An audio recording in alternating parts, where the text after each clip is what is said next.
So let's continue our conversation off the cuff, so to speak, about female nature. But first, there's a couple of things from the comments that I want to clear up that wasn't made clear. No matter what you say or how carefully you think you might say it, people will sometimes grab a word and make a thread out of it.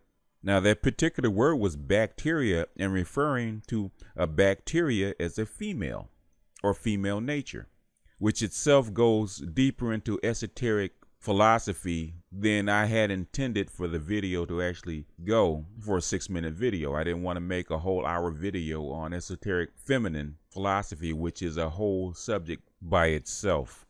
I mentioned when this was brought up that the default state in the absence of male is female. And that goes for biology, and that goes for the universe in general. The default state is designated as female. Much of your gestation, even if you're a man, is female until the testes become active and testosterone starts to influence your growth. Your initial state is female. We're basically alike. That's true for the animal world. That's definitely true for the insect world. The male state is always considered to be the active state, and the female is always considered to be the passive state. In esoteric religion and philosophy, the male or the masculine is considered to be light, and the female is considered to be dark. So we got into this discussion about the universe containing both masculine and feminine, which is true, but using the esoteric designation, the majority of the universe is considered to be dark matter, which some folks say 97%, and the visible matter or the physical world is only 3%, which is considered to be the masculine, the active part. So with that in mind, if you take that the universe is proportional and we take the saying, so above, so below, you would expect our biology to reflect the universe in miniature. So when we look at the sperm and the egg, which is basically creation on the human scale, it precisely reflects esoteric wisdom in the universe. The feminine or the female egg is immensely larger than the sperm, but the sperm carries the activity and the energy, and it's the activity and the energy from the sperm that fertilizes the egg and starts the process of creating a human being, which is also reflected in many ancient texts. So with that, we're going to get into some esoteric philosophy or Memphite philosophy with your indulgence. So the agnostics and the atheists out there, bear with me. I'm not trying to convert you. I'm just using this to clarify a point, and I'm going to bring it all together later in the video. So we're going to start with your basics, which is the creation story. And the creation story we're going to use is the one that has been copied in most religions all over the world. And you even find the symbolism in the Big Bang creation story in physics. So here we have a diagram of the creation story from Memphite theology. You know, the squiggly line at the top represents water or river, but that is to symbolize the water or the abyss in pre-creation.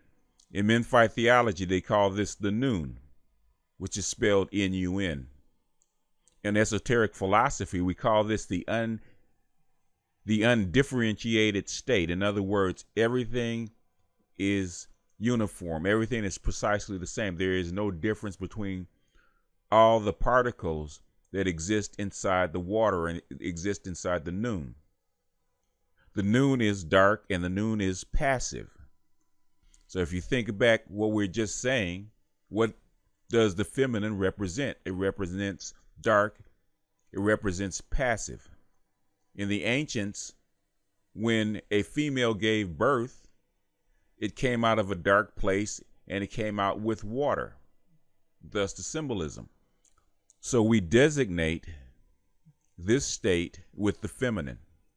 If you drop down to the next level, you see a pair. This is what we call the differentiated state. In Menphite theology, Ptah, the hill, rose out of the abyss or the noon or the waters, and he became the male or the active state. He separated himself from the female. So now you have two pairs. You have the active and you still have the passive. It's still there. You just have another particle or another state. We call this on, off, light, dark. But Ptah is considered to be the light or the active. And together with the passive or the material of the universe, the synthesis of the two create, when you drop down the third to the third, a tomb, which is Adam. According to this philosophy, it was actually the synthesis or atom or atum that actually was responsible for creation. He spoke or banged or whatever the sound that you want to attribute it to him. And by naming the parts of himself, he created other particles or other gods. And together with him, they created the known universe or the physical universe.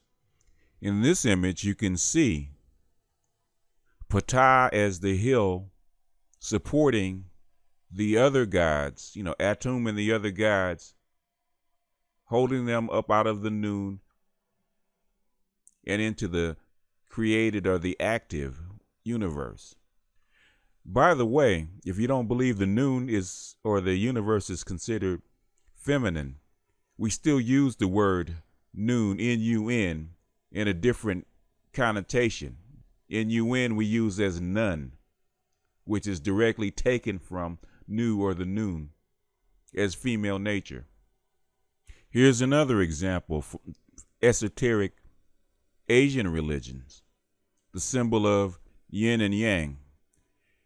In the yin-yang symbol, you can see that the light force, the active force, the projective force is considered male. And yin is the dark force, the hidden force, the passive force. It's considered female.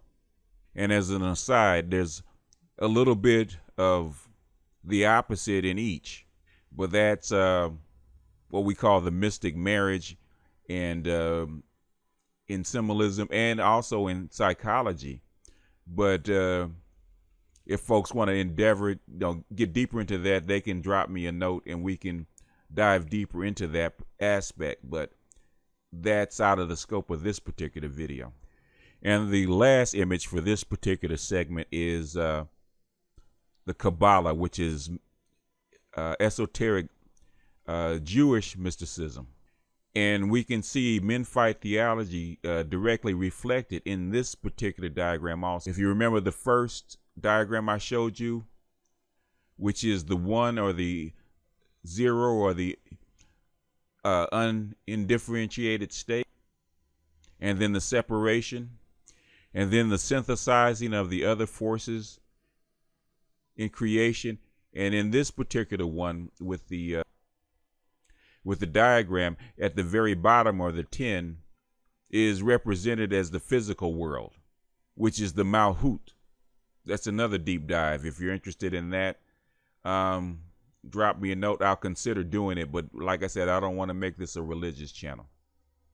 So according to esoteric philosophy, the masculine is the active created force in the universe, and the feminine is the passive dark force in the universe. The masculine takes the disorganized material, which is the noon, which is the passive, and creates from that. Now, if we take this to the human situation, it is the men who are the active creative force in humanity. And our environment, which we call Mother Earth, is representative of the noon. It is the passive force from which we create our culture and our environment and our civilizations and societies. When we look at male-female relationships, men are the active creative force in the relationship, or the masculine is. The woman is the vessel through which we provide material, will, and creativity to fashion our lives, our families, and our children through. If we look back to the sperm and the egg, the man gives her the sperm, which is the active energy, the active force, and the female marries that with the egg, which is the passive force, representative of the noon, and together the man creates his offspring through her womb, which is the vessel. In Kabbalism, men are considered light and women are considered the vessel which the light fashions. I've heard many dating shows that say that the women take on the personality of the man that she's dating.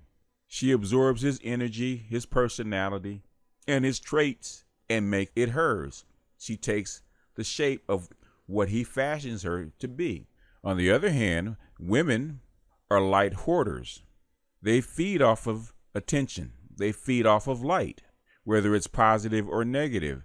Women or females feed off of attention. So when a woman's into you, this is the reason that she's jealous or upset when you take your attention off of her. That is her light that she needs to fill up her vessel. A woman without attention is an empty vessel. This is why women love dating sites. They love to absorb male attention or male light. This is why they wear sexy or provocative clothes. They are competing with other women for male attention and male light to get as much attention and light into their vessel. This is how they build up their self-esteem. This is why they like social media and social interactions, is because this is the light that they feed off of. This is the energy that they feed off of, without which a female will feel empty. There are very few women or females that live in solitude because their nature desires to be filled. You see that on Facebook, you see that on Twitter, Instagram, whatnot. They're trying to get their fix. They're trying to fill up their vessel with as much light and attention as they actually can.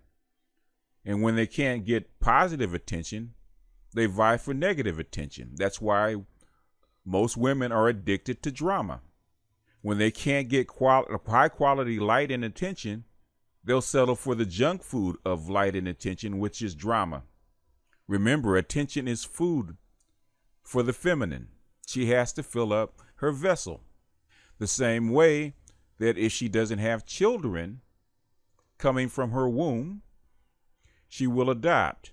But always her first inclination is to have that child, her womb filled up with a child. She wants that experience. If she can't get that, she'll adopt. And if she can't get that, she can't get children, what will she do? She'll adopt cats or dogs, and she will make them her children. Whereas men see dogs or animals as companions, women substitute dogs and cats for their children to feed her nature, to fill up that vessel that's empty, that empty place in her vessel, in her psyche.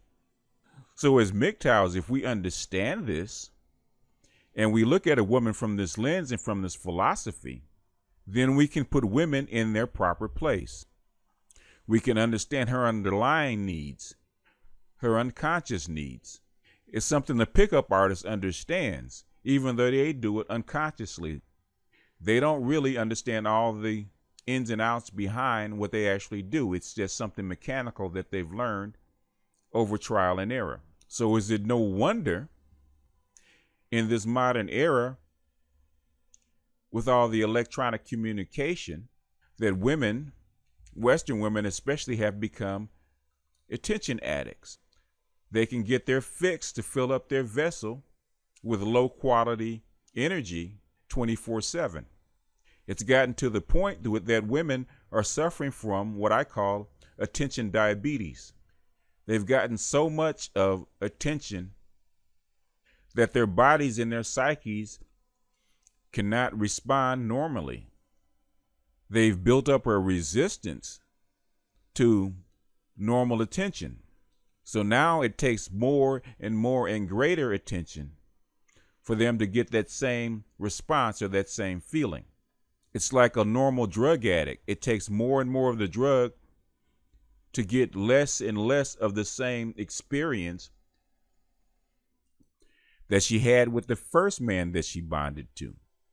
So that's why when a woman that's ridden the cock carousel for 10 or 15 years no longer can respond normally to male love or male companionship, she's been desensitized to it. Just like a drug addict that's been on the same drug for 15 years. So a man who's trying to take a woman like that, who has those traits, it's like fashioning a life or fashioning something out of used material. No matter what you do, no matter how good your skills are, the vessel or the material that you're working with is not as pliable as when it was new.